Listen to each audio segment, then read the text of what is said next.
Congratulations for making it to the end of the day, nearly there. So hopefully this last panel will keep you engaged. I think we have a very interesting topic today. And before I welcome the panelists on stage, I'm just going to give a quick intro. So today we'll be talking about physical risks and strategic resilience, navigating the intersection of climate, nature, and energy.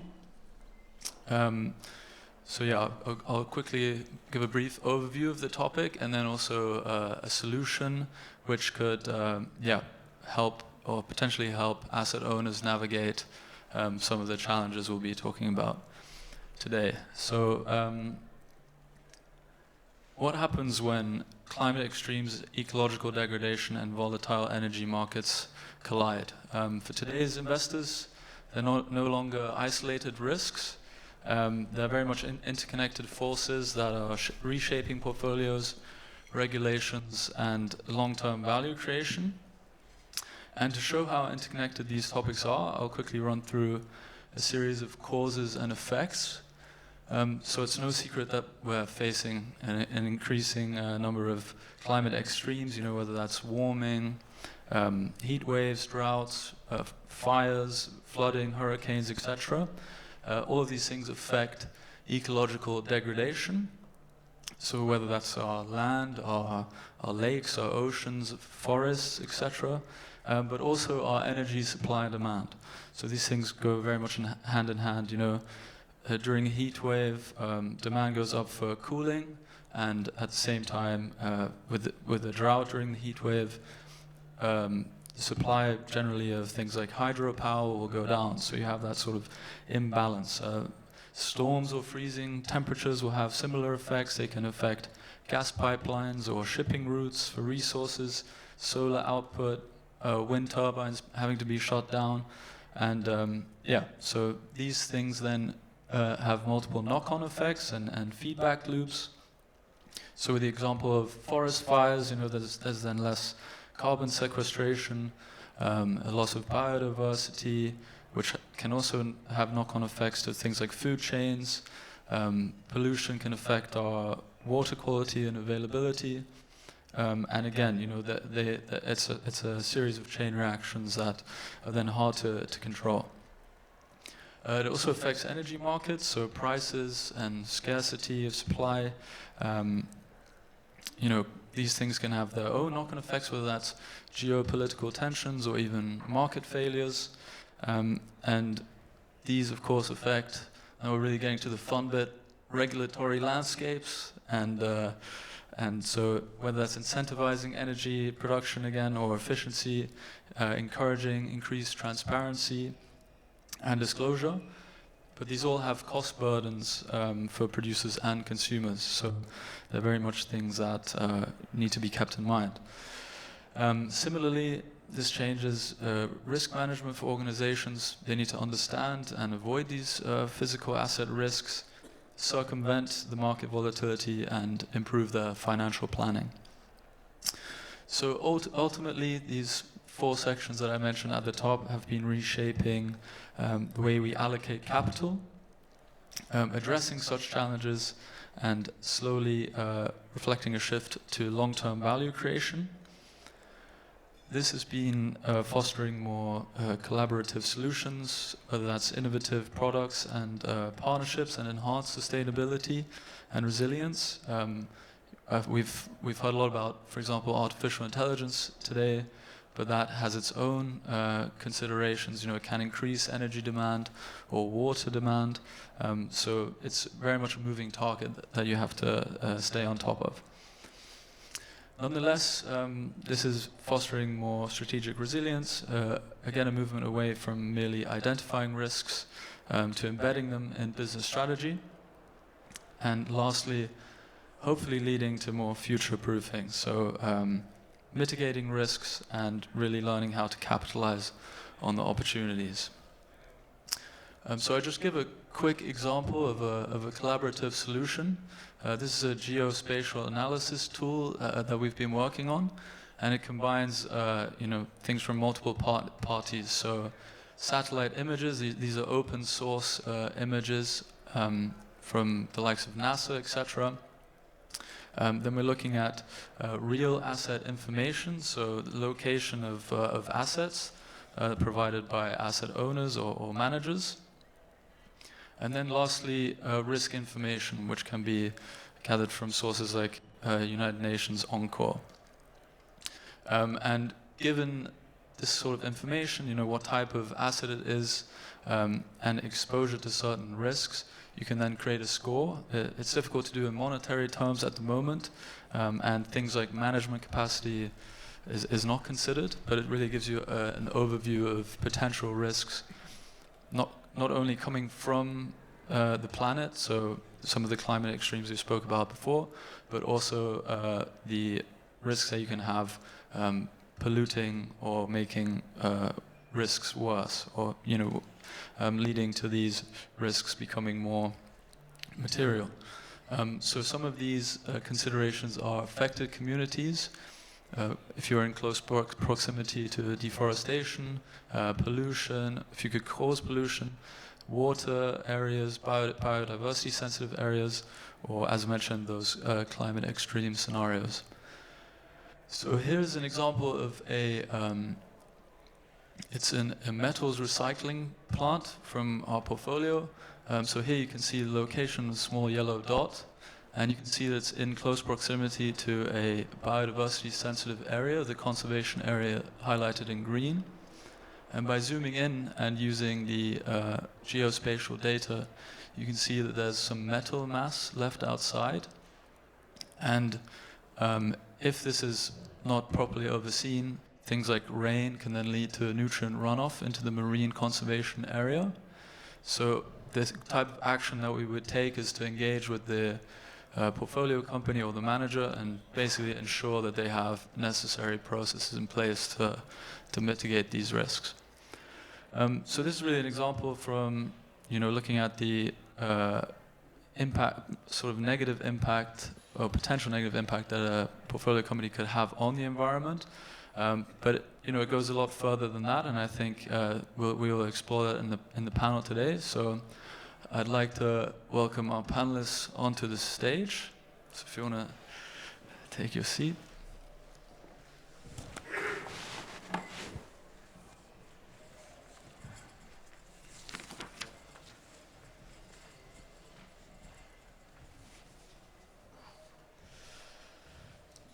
So today I'm glad to be joined by Michael Horvath, partner and regulatory advisor for financial services at PwC.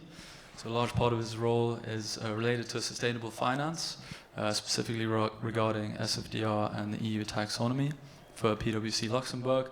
But he's also working on a lot of new and innovative projects, also related to what I just presented.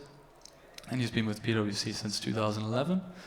Next to him we have Andrei, Cursaru, founder and CEO at Nexus Group AI, which is driving the development of innovative artificial intelligence solutions to improve strategic decision-making across various sectors.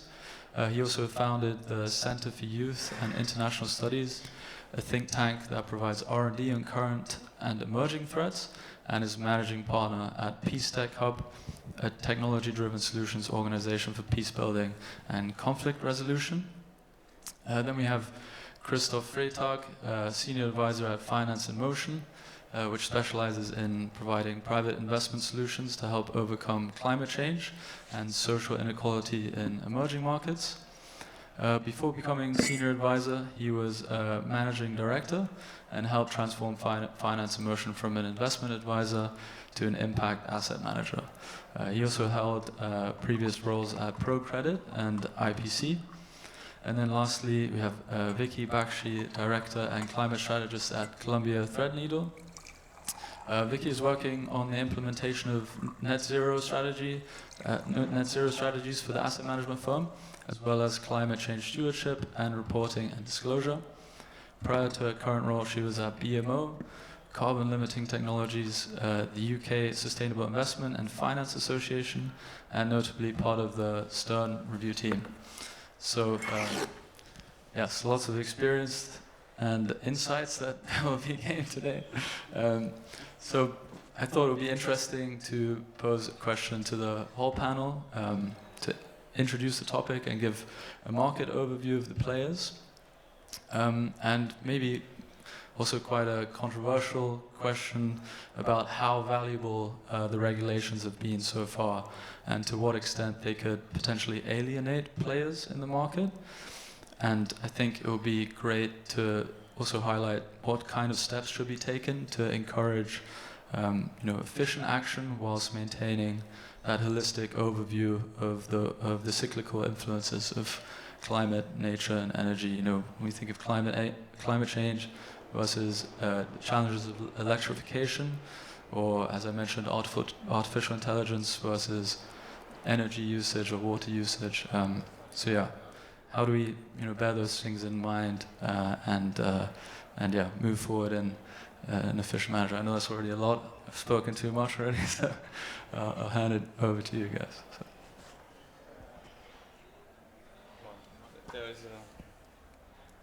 There's a lot to unpack here. So well, I think regulation is the whipping boy these days. So everybody's trying to shoot more or less at the sustainable finance framework from a European point of view. Rightfully so, to a certain extent, for sure. Everything in regulation is a little bit complicated to a certain extent, but it always comes down to the people who implement that. And I think if we go back to what James just highlighted before, if you think about back 3 years ago, nobody would have thought about this. How are things actually connected between each other? And again, we have not written the regulation at PwC, so we have not been involved in that. But without the push on the Green Deal, we don't have that understanding, and we don't have that understanding what happens to the planning going forward. And I think that's a lot, and that's also a little bit what we discussed in the preparation for the panel, which always gets lost in the shuffle. The reg just gives you a frame, and that's up to you then what you actually do with that. And the underlying topic for asset managers is clearly there's value at risk here. This is what that is, and this is just to understand and how to do that. And I think so there's positive, which we push people into a certain direction, but usually the regulator comes into play when the house is on fire. It's quite similar to where we are today.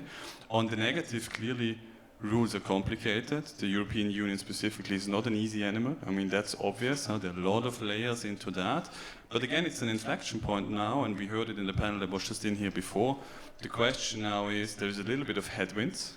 The question is now, what does the community actually do about that? And I think one of the big solutions to that is actually turning this around and quantifying what does it actually mean in euros and dollars. So that's my 2 cents to that.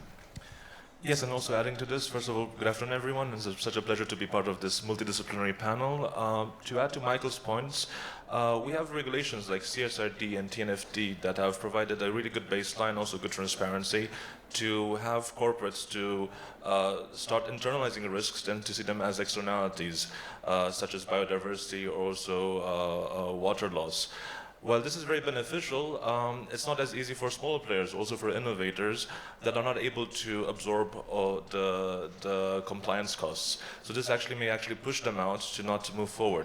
So we should actually see compliance more as an opportunity than a burden, and by actually using the right tools. So for us, what we are doing at Nexus Group AI, we are automating risk intelligence for critical infrastructure, and in this sense we are providing them a tailored risk report, so to have proactive risk mitigation. Because it is basically a whisper game, and I totally agree with Michael that the EU is a very interesting animal.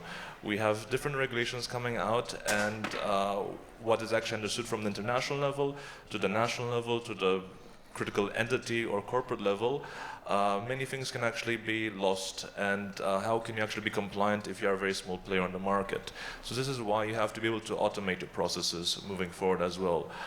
So we are very big an advocate to have frameworks that are participatory and also inclusive, to have frameworks that can actually combine the thinking of both the regulators, of the corporates, also the communities, to have this proactive risk mitigation moving forward and to be very much adaptive to the growing and evolving risk landscape.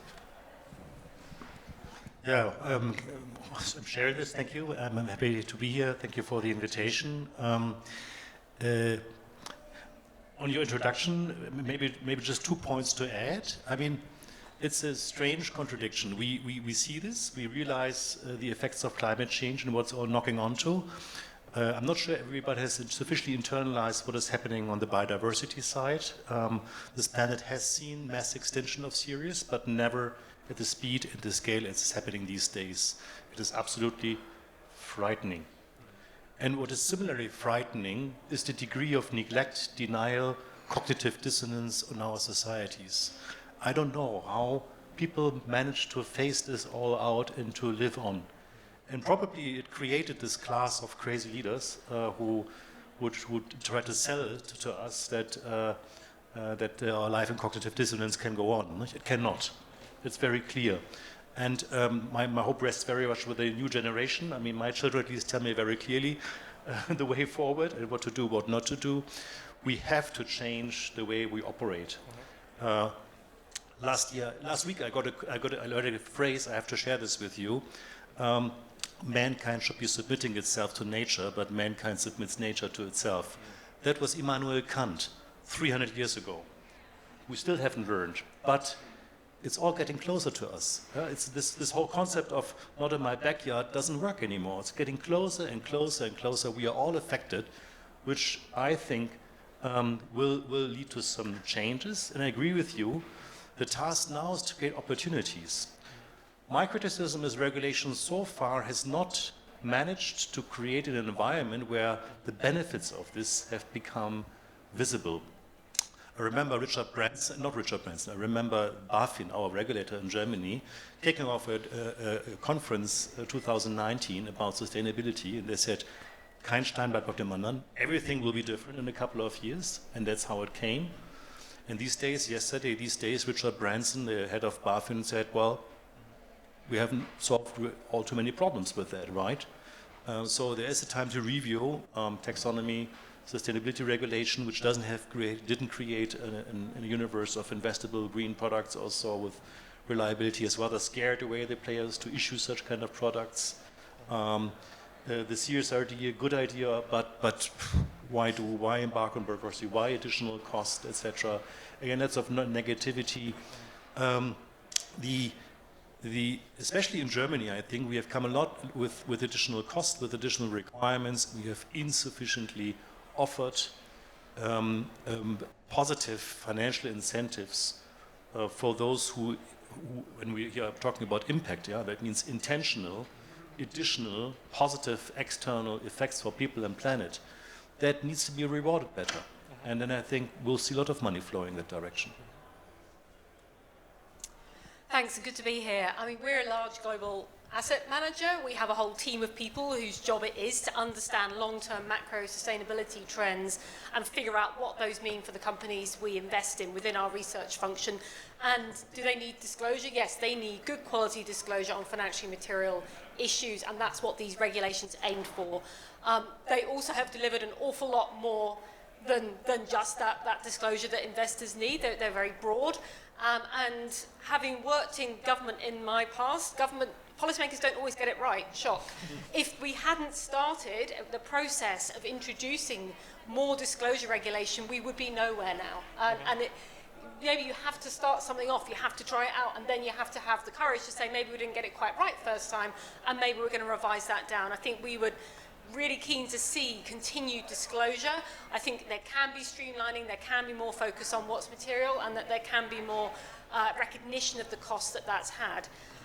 One more point I'd add is that I think we have to be very careful with this narrative about backlash and going into reverse and headwinds and all these things around sustainability. Undoubtedly, there's some truth in that, but in the area that I focus on, energy transition, and also areas like biodiversity and nature. Actually, if you look at the real economy and industrial policies, there's still a lot of push forward, maybe less so in the US, maybe there's a reversal there.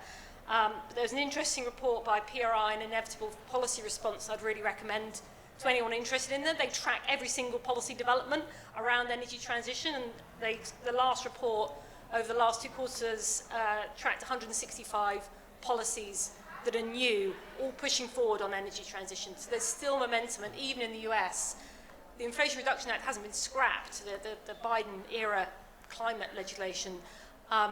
Early suggestions are that actually key parts of that will be retained, including on carbon capture and storage potentially. So there's still a push forward in the real economy. So I think we have to be really careful as investors to sift through that, to dive into the detail of the regulations and figure out where are those macro trends still strong and we can still continue to invest, because there's not a backlash and reverse across the board, far from it. Well, thanks, Phil. Do you want to add something quickly? Yeah, I just think because on the CSRD, I'm a very touchy subject. I do understand that. I think for me is it's always the question how you look at that, and I get it when you think about the data points and what it is. I think it goes back to what you just said, because we've been working with a lot of asset managers on that, and obviously they need to go through that exercise themselves. They need to look at the portfolio compass. It's not the sexiest exercise, but when the decision came down or the proposal came out, across the board, they were saying our asset managers are not happy with this. Just because of the reason we don't have that additional information and data, because in the end, the decisions we have made over the last couple of years, at least from a broad scale perspective, have been based on non-audited information as such. And you know that when you look at that year over year, that just the fluctuations are huge. So I get the point, and that's the problem we have in Europe, in my opinion. It is always too complicated to start with. We try to not solve one problem, we try to solve 10 at the same time, and then exactly what you said, people are just a little bit fed off. That's at least what I hear from my clients. Yeah. And maybe sticking on that, on the regulatory side, what has to be done then to navigate that and help players, whether it's on the investment side, insurers, how do they then navigate and make the most of the policies that are coming out, as Vicki mentioned, but also how does the regulatory market shape it so that it encourages this the correct form of assessment and disclosure. So I guess that's $1 million question, Michael. So I think to me there's one thing is I would rather see this as a risk management exercise than I would see it actively as value creation for the time being. I mean, we have the mega trends we had before. So I think if a smaller asset manager looks at that, the one thing he or she needs to understand is exactly what has been on that slide. How are things connected to me? And I think from a reg perspective, we have seen it now, unfortunately, in the UK. There has been something out on product labeling. This is also not easy. So I would not expect too much on that. I would expect clearer guidelines on this is the data we want to collect going forward as a baseline. But then again, for companies to start and collect GHG information, biodiversity information, water consumption, this is still an exercise that you need to do. And complementing to your point, there is so much regulation coming into the real economy in Europe. There is a product passport, so glass, for example, what is in there, how recyclable is that, how much is the GHG footprint. So even we don't do reporting potentially, sorry for laughing, because to me it's all a big charade, we still need to understand how the products actually work. So long story short, I think there is no silver bullet. I think it's going to be extremely complicated to, on the one hand, all the asset managers that have done the work on SFDR and taxonomy for good and for bad, but they don't want to put everything in the bin. Huh? That's for me the other point. How do you not alienate the people who actually invested and went in front? And then, so maybe shifting to the asset management side, Vicki and Christoph, what has to be done then to consider those risks and scenarios sufficiently? And I don't know if you want to touch quickly first, Vicki, on the role of data as well and helping to shape that.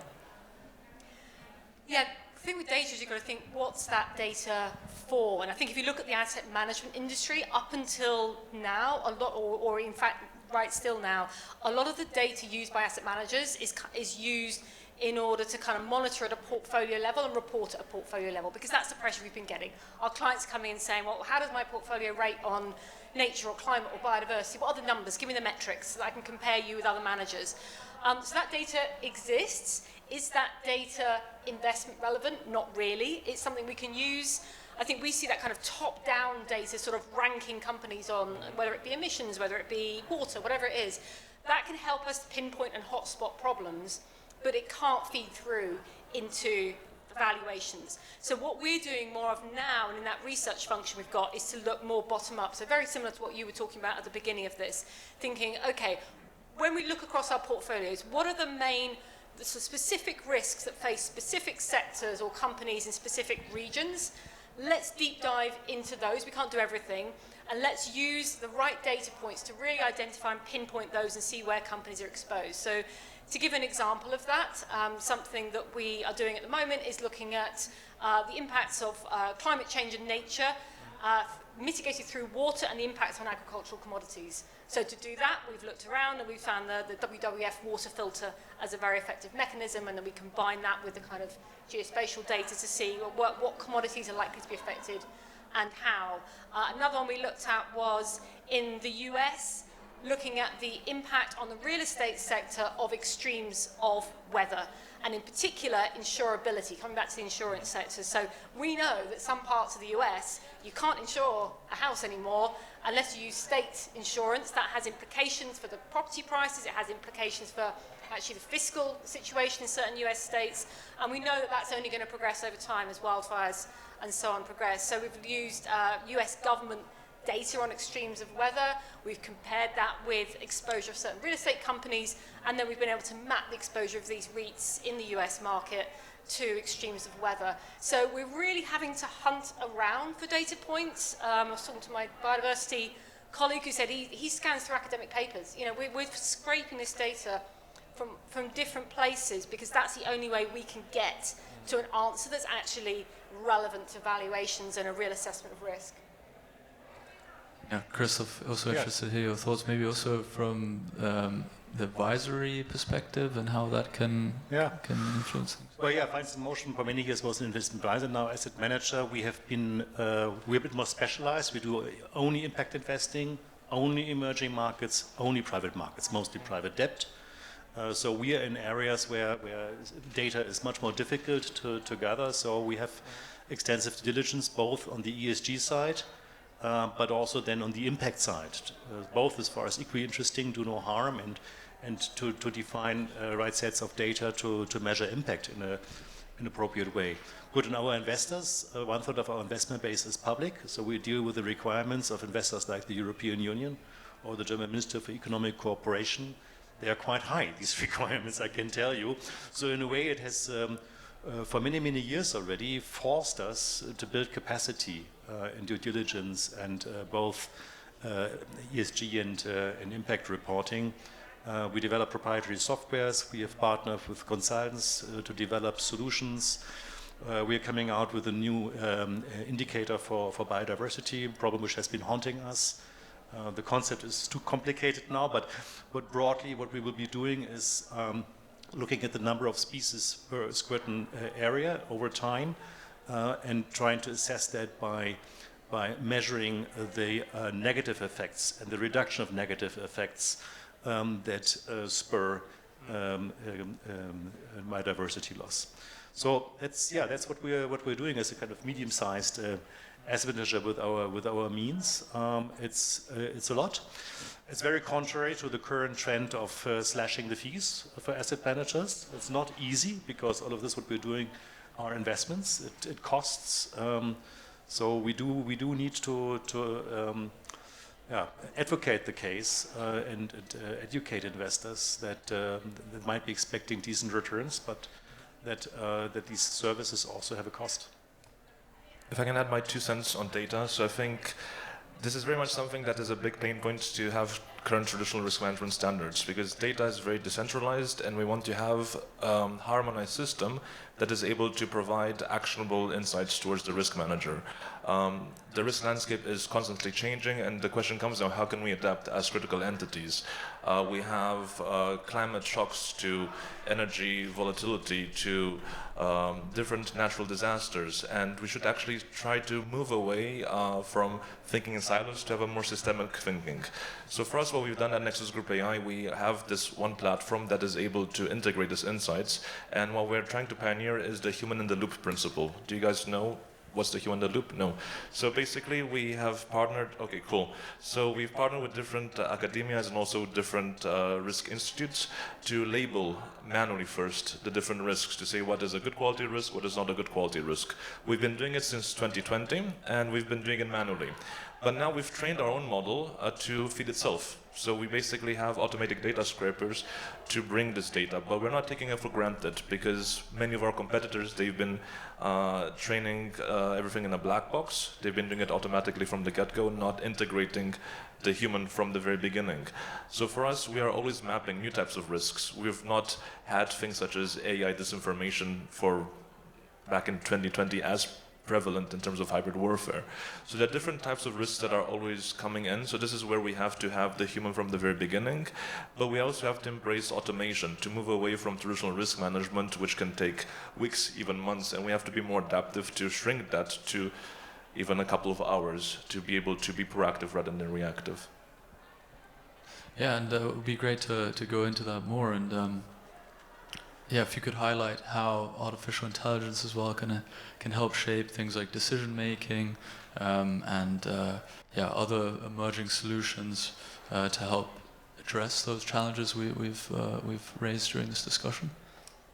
Definitely. So, as I mentioned, we should stop seeing risks in silos. So, our world is becoming incredibly complex, and we should actually see how we can have harmonized standards. So, we are working especially with the CR directive, the Critical Entities Resilience Directive, but we're also integrating different other directives such as the CSRD. So, for us, it's very much important to have these harmonized standards that all the critical entities can act in line and can follow risk mitigation strategies that are relevant to them and the sectors that are relevant to them.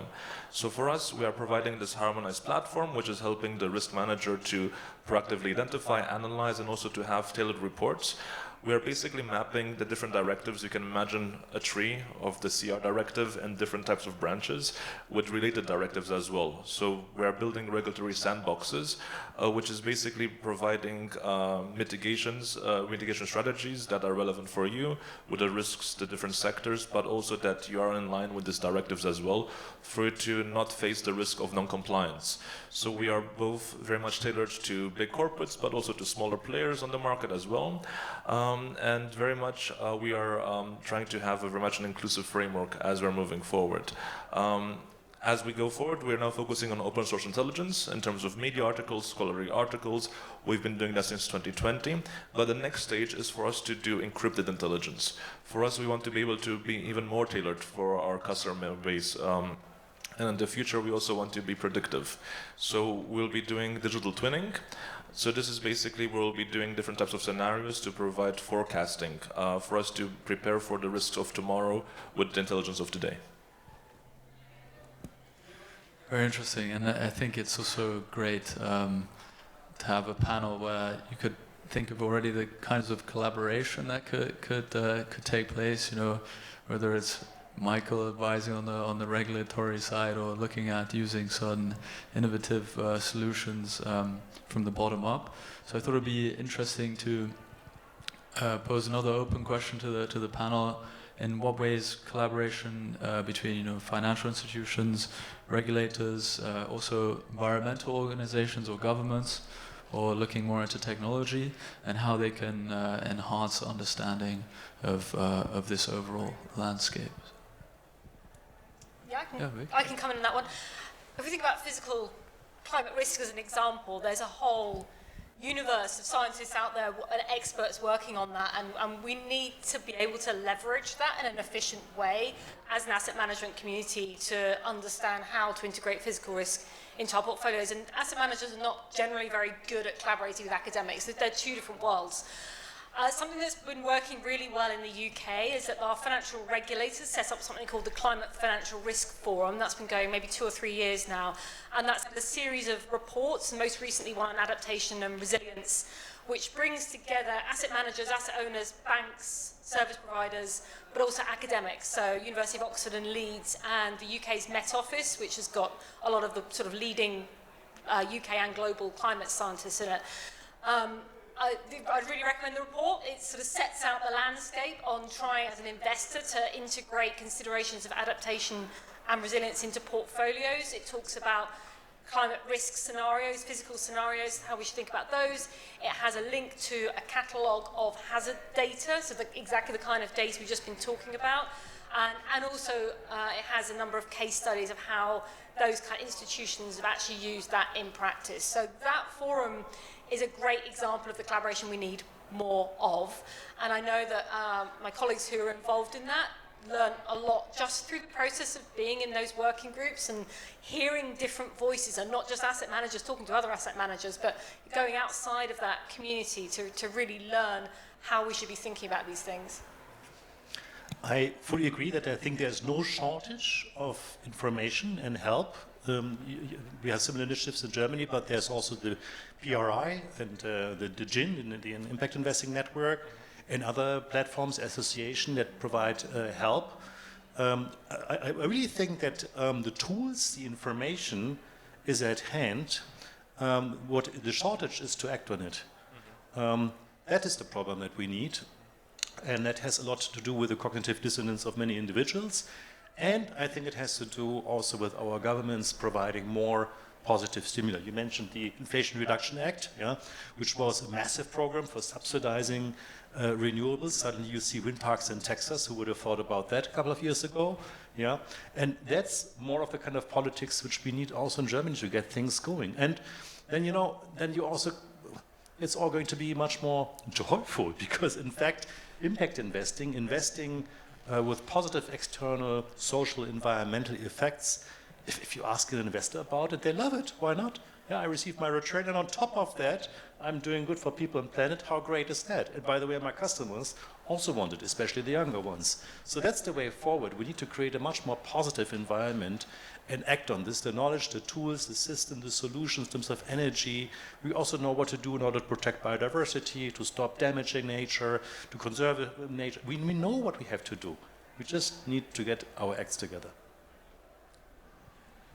So I would say having our acts together is of course something that we need to do, but it's also easier said than done. I think we should also get our thinking in a way together, because we should move away from thinking in silos and truly have a more systemic thinking in terms of how the different variables are interconnected, and the domino effect that you should not, if you're a bank, a risk manager, you should not only care about risks that are impacting yourself. There's also like the risks that are impacting the energy sector, and that can actually impact you too. There's a constant domino effect, and everything is interconnected and time bound. I think resilience has started as a concept, especially as a buzzword, since 2016. We had the NATO Warsaw Summit, where we established the 7 baseline requirements of resilience. Really cool. So now we have 32 nations who agree on standards in terms of transportation, energy, communication. And in a way, this thinking has also influenced the CR directive, especially after the pandemic. It's a really interesting document, 54 pages of just nice legalese and bureaucracy, but there are some principles here in terms of things such as capacity, availability, and dependency. And I was mentioning that we should actually have frameworks to involve regulators and industry and communities, and that sounds really good, but the implementation is such a pain, because you have to first just try a directive out. It's going to be very messy. With the CR directive, basically it came into effect in 2024. Now nations will have to have resilience standards by 2026, and then in 2027, critical infrastructure, critical entities will have to comply. It's going to be very messy, and I think we have to really have the lessons learned and to create subject matter expert groups to stop this whisper game, because basically the judge, jury, and executioner of many of these directives is the Minister of Interior. So in a way, you should create these communities of interest from the individuals in the Ministry of Interior to the different critical entities. We've mapped 300 to 600 critical entities. That's a very big gap in understanding. I mean, how do we get to these numbers? Also, what is a critical entity to begin with? So in a way, we should have this points of contact, but we should also have systems that are automated, because it's a time of when it's going to happen. When are we going to move from traditional risk management, which is slowing us down, to something that's more automated and is enabling our compliance? So if we can actually have principles that we agree upon, and that's providing harmonized standards for us to maintain our standards, and also to enhance our internal market as well, because this is the entire idea of this different standards. For us to have our competitive advantage, we have US that innovates, China that duplicates, and EU that regulates, but we regulate for a purpose, guys. We are providing a more socially impactful environment, and for this we have to maintain standards, but we have to adapt. They should not be standards that are legacy standards. So we always have to ask the different community representatives, whether it's from the regulator side, from the national side, industry side, from those that are affected, what are the principles? And it's easier than done, but if we can have these frameworks in place, then things will get incrementally easier. Keep this short. Two things from Luxembourg. One is what you said about incentives. So we have an investment tax credit for green transition. So for companies that pay taxes, they can actually use that. It's not always the case in Lux.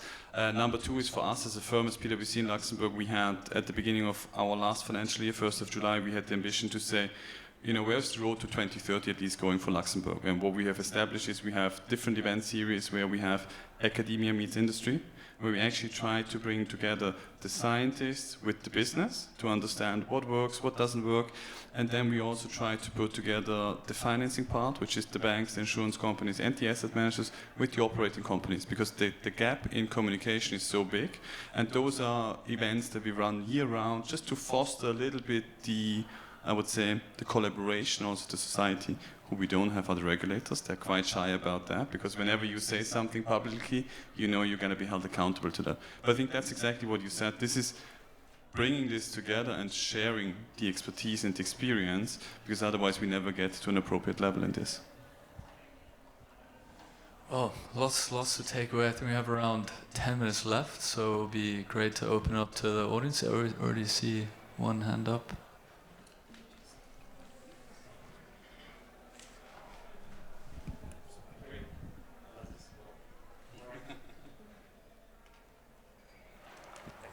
Thanks. Yeah, it works. Jason, in the intro, you said something along the lines of, yeah, now we have the processes to mitigate this. And that was, at least for me, an instant like red flag. And then Mr. Freytag, Andrei, you follow up regarding like implementation and things that actually needs to be done, right? I mean, somebody needs to be doing something. You're talking about like mental, dissonance on things. So then the question is, at what layer do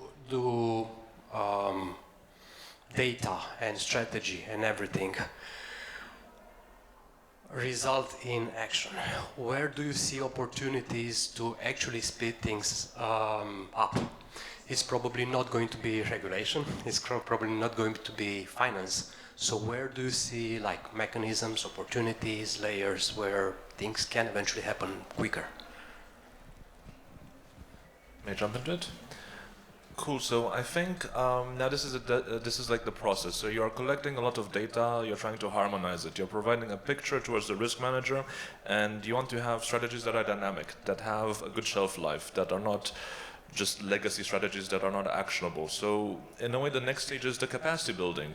So in military language, I was at NATO, we did a lot of war gamings. So it's very much that you have a scenario and that you want to like act on it, so that you can actually be prepared to be able to action proactively. So ultimately, if you can have an automated system that has different types of scenarios with different variables, you'll know how to train the people on the ground to act at the time of relevance. So capacity building is the answer moving forward, but you also have to build that capacity on different types of actionable strategies that are dynamically adapting to the changing risk landscape.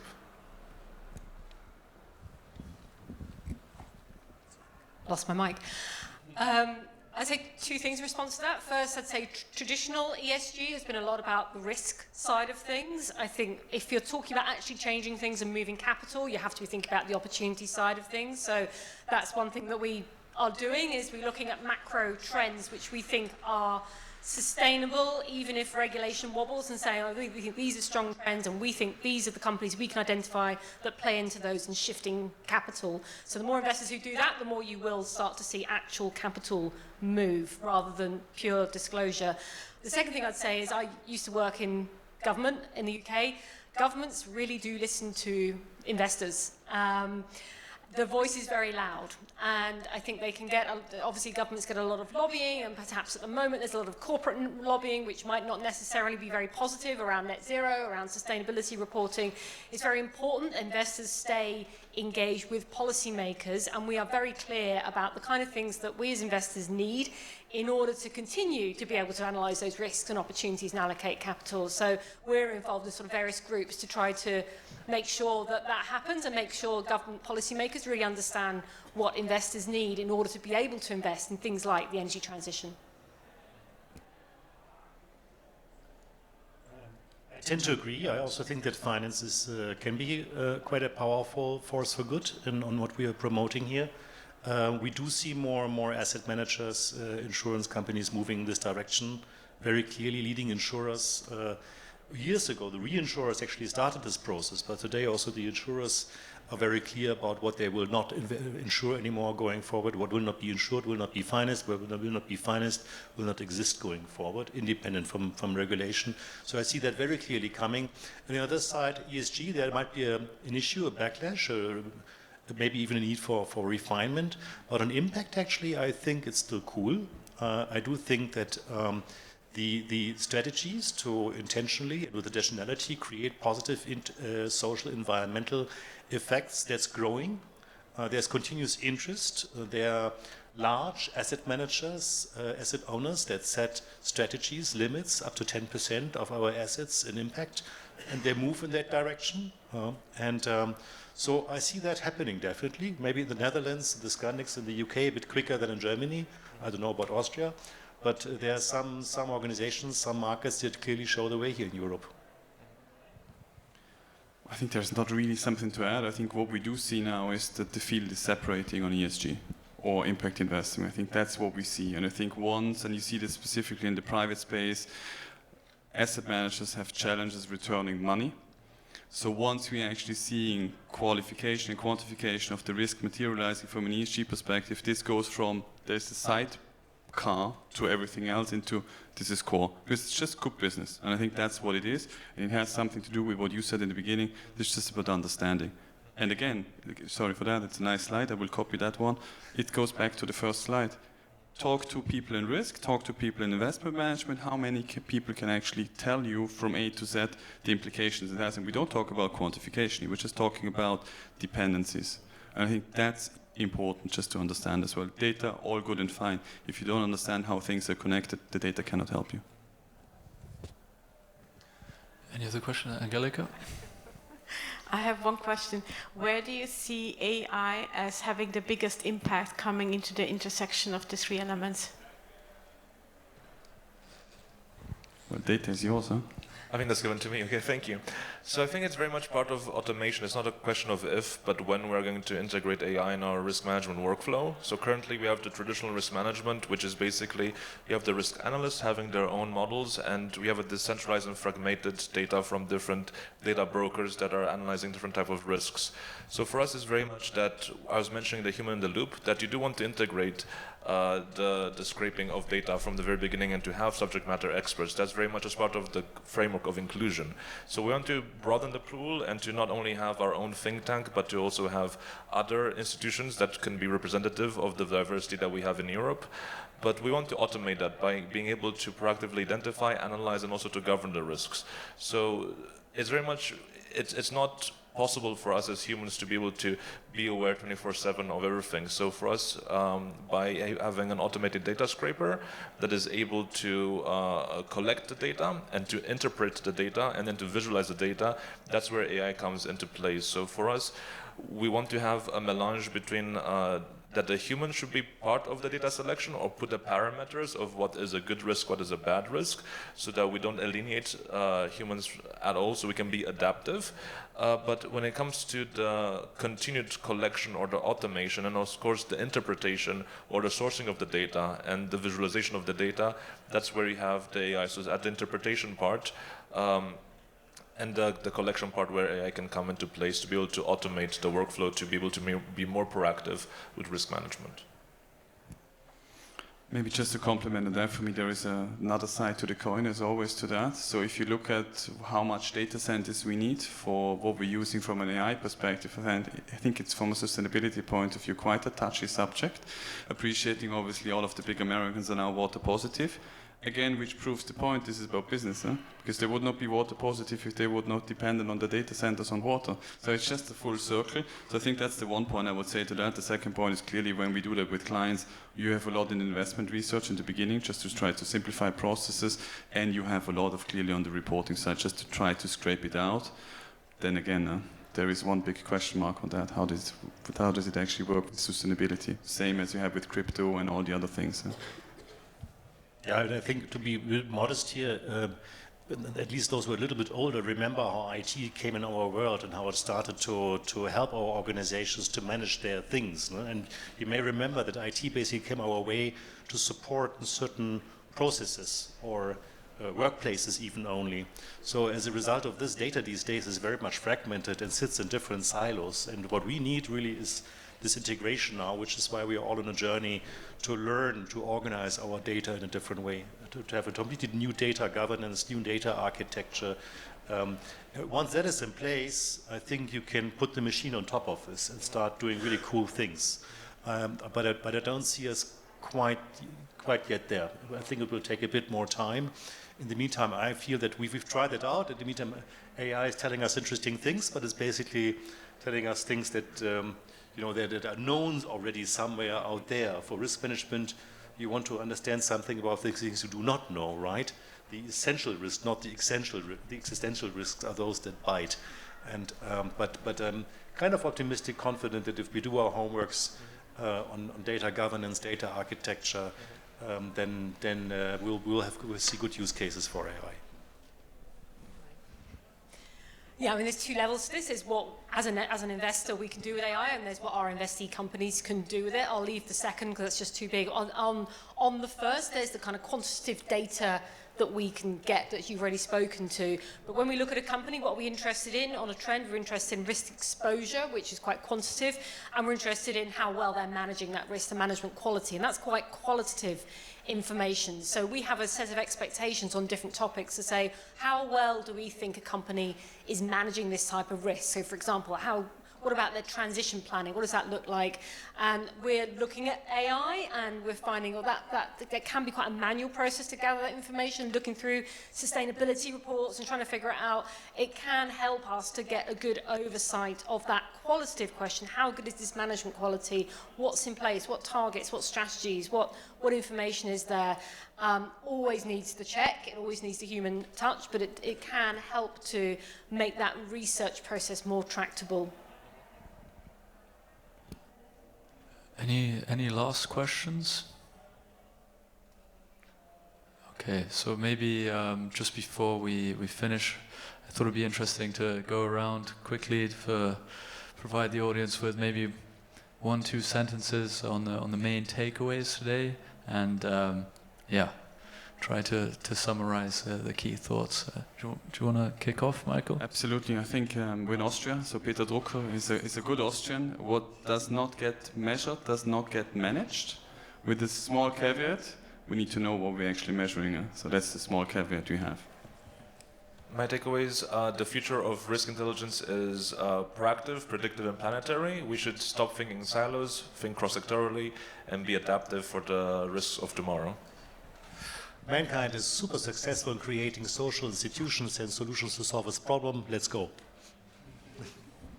How do I compete? I think pick your issue, go deep rather than broad, and really look at all the different sources of information you can get to really get to what the bottom line value of an issue is. Perfect. Well, thank you so much to the panelists, and thank you for the attention, and I hope everyone enjoys the rest of the evening. So.